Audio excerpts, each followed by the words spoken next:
Hey everybody, how's it going? It's Russell Matthews here, and a new interview with Employment Minister Carla Qualtrough was recently released, and inside of this interview there's a lot of information about this new benefit extension, whether or not we should expect to see any interruptions between our benefits that many people are on now and this new extension that's being transitioned into, and whether or not this will be the final extension for benefits and how they're actually going about making that decision. Let's get into the most important parts of it right now, and of course, if you haven't already done so, make sure to subscribe and hit the notification bell for more updates like this with information that's important to Canadians. Let's go take a look. So extensions to CRB and EI and a doubling of the sickness benefit from 2 weeks to 4 weeks. How quickly will these extensions come into force?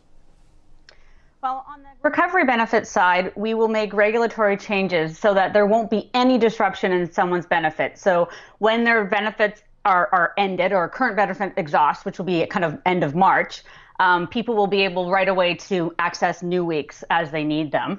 In terms of EI, we have to make the EI changes to add additional weeks to EI through legislation. So our intention is to work with opposition parties to get that law in place. So again, on the EI side, there's no benefit disruption. Our goal is really not to disrupt benefits at the end of March. Okay, that's an interesting goal. This is something we've covered on the channel before, the difference between regulatory and legislative. Essentially for CRB and those other related recovery benefits, it seems that there's going to be no interruption, and she's pretty confident in saying that. They just need to roll this out, and it seems like their goal is to make it so that there's no interruption between the end of some people's benefits in March when they finish the initial 13 periods and the continuation of the additional 6, bringing them up to 19 periods. So that's good news for many after that press release that sort of used more casual words saying, we intend to do this, we plan on doing this. It seems that she's coming out in here and saying that this is what's going to happen for CRB, CRSB, and CRCB. But for EI, on the other hand, if you've been on the channel, you'll know that they first have to pass this through the House of Commons. Let's see if she has anything to say on this matter. So how quickly can we see that legislation? How quickly can we see that get through? I mean, have you started these conversations with the opposition parties yet?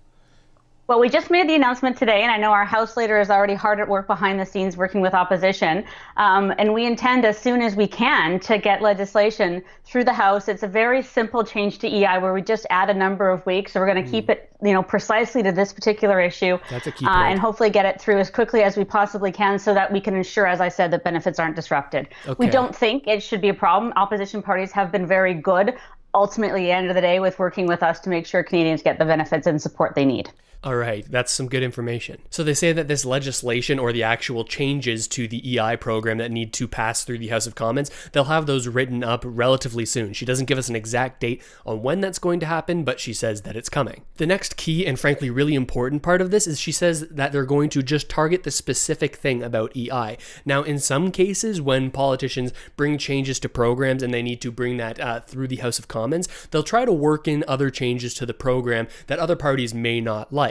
Now, when they bring in these additional changes, the other parties often will read this and say, hey, we didn't have a chance to talk about this thoroughly. Now, what she's saying here is that they're only going to change this one specific thing that relates to how many weeks you can apply for EI regular benefits. So her assumption is that because they're targeting this specific section of EI and not tinkering with other elements of the program, that likely the other opposition parties won't have as much to say about it. They won't see as much wrong with it, and they'll be able to pass it through quickly. She even goes on to provide the evidence that historically the other parties have been able to work together on bringing benefit measures to Canadians. Of course, it would be a rather bad look for any of the parties if they're the ones who oppose changes that are going to directly support Canadians. Especially with a potential election looming, it would be a pretty bad look for any party to be the one that is sort of has the weight on them of being the party that denied people EI benefits in a time when they can't go to work. So in my eyes, that's why these political parties have worked so well together in the past since the start of the pandemic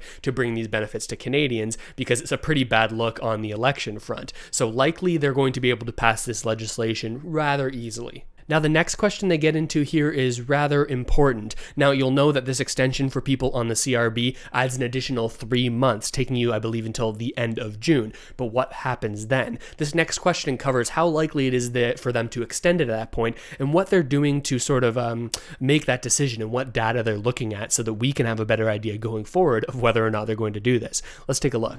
It needs legislation. I mean, do you anticipate that this could be the last extension? I mean, it's obvious why the need exists to do this right now with lockdowns still in place in some of the big population centers in the country. How likely is it this could be the last time? Well, what we're doing today is aligning our recovery benefits with our other emergency measures. So by extending the recovery benefits through June for people, that aligns with how long the wage subsidy is going to go. So we'll be able to look at the labor market situation leading into that period and decide which ones, if any of them, need to be extended. The nice thing about the recovery benefits is we built this flexibility into the legislation in September so we can add additional weeks rather quickly through regulation. EI is a little different, which is why we've extended the EI more weeks so that we only have to go back to the House once for an EI extension. EI, you get 24 weeks up through to the end of September. And we're really trying to make it as easy and flexible and predictable for Canadians. I mean, even just compared to what we were announcing last year, we're trying to build some certainty into this for Canadians because we know more. Okay. So there are a couple key takeaways from that response. First off, they said, okay, we did this 3-month extension to make these benefits more in line with our other programs like the emergency wage subsidy and these other government programs that are helping to support the economy in this challenging time. So come the end of June, we could see a whole slate of these programs and benefits all ending at the exact same time, at which point it seems like the government is going to examine the unemployment market or the employment market, see how many people are out of jobs and whether or not they need all of these programs or just one of them or none of them. It's really going to be dependent on the data that they're looking at, or at least that's what Employment Minister Carla Qualtrough here says. She also mentions that the reason they didn't extend EI for the same amount so that it would end for many at the end of June is because of how difficult it is to make a change in the EI program. Of course, you have to go through the legislative process in order to make that change happen, whereas with the CRB and some of these additional programs, they built flexibility into the bills themselves so they can just change it without having to go through this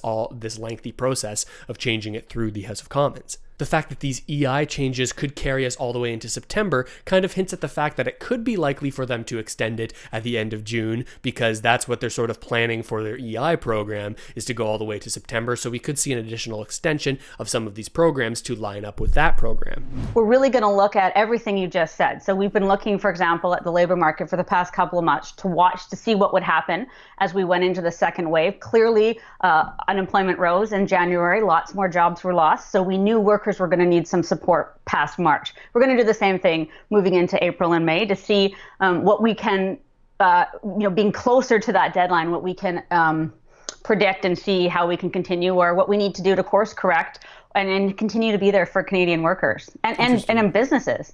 Okay. Right. So even more emphasis on the fact that they need the data before they can make the decision, right? She mentions there that they didn't make this decision to extend the CRB, these extra 3 months, until recently, mainly because they didn't have the data to support that decision, right? They didn't know how the unemployment situation was going to be. They didn't know what the economy was going to look like or how severe the second wave was going to be. But as they got closer to that date, they were able to look at more relevant data and make that decision. So all signs point to them doing the same thing when we get closer to the June end point for many people who have been claiming the benefit right from the beginning. Remember, this deadline is only applicable if you've applied for every benefit along the way. You now have a maximum of 19 periods to apply for. So if you didn't apply for some of them along the way, you could carry it all the way till the official end of CRB, which is in September 2021. All in all, I think it's pretty helpful to know how the government is making their decisions when they go forward with implementing these programs and these extensions,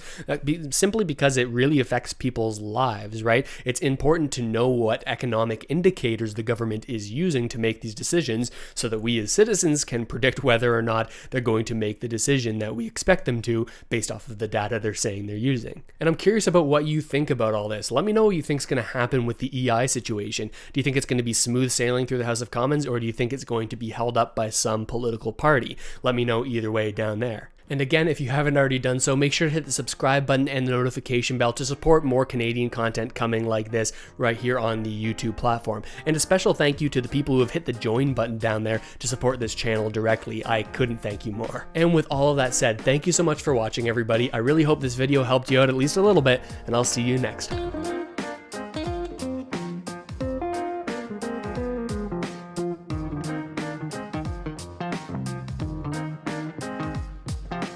This channel is supported by viewers like you. Thanks, channel members.